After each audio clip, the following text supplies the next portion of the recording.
ચારે બાજુ લીલાછમ જંગલો, ડુંગરો અને નદીઓ, પ્રકૃતિથી ભરપૂર આ છે નર્મદા જિલ્લાનું ડેડિયાપાડા. આ વિસ્તારમાં ભગવાન બિરસા મુંડાને માનનારા આદિવાસી સમાજનું પ્રભુત્વ છે. ભગવાન બિરસા મુંડાની 150મી જન્મજયંતિ નિમિત્તે વડાપ્રધાન નરેન્દ્ર મોદી 15 નવેમ્બરે ડેડિયાપાડા આવવાના છે, જેને લઈને તૈયારીઓ શરૂ કરી દેવામાં આવી છે. આદિવાસીઓના કુળદેવી એવા દેવમોગરા માતાજીના દર્શન કરવા માટે જશે અને ત્યારબાદ ડેડિયાપાડાની અંદર અંદાજે 1.5 થી 2 કિલોમીટર જેટલો લાંબો રોડ શો પણ યોજવાના છે. માર્કેટ યાર્ડની અંદર આદિવાસીઓની સભાને તેઓ સંબોધન પણ કરશે.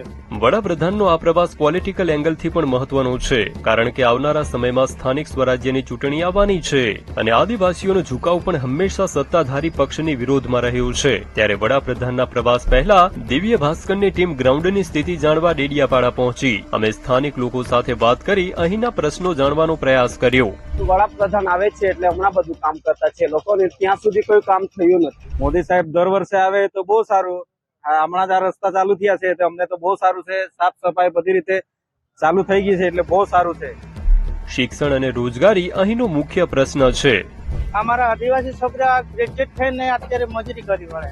અમે પહેલા પિંગલપાડા ગામની મુલાકાત લીધી. આ ગામમાં પહોંચવા માટે પાકો રસ્તો નથી, જેના કારણે સ્થાનિકોએ અનેક સમસ્યાનો આખો વિડિયો જોવા માટે ડાઉનલોડ કરો દિવ્ય ભાસ્કર એપ.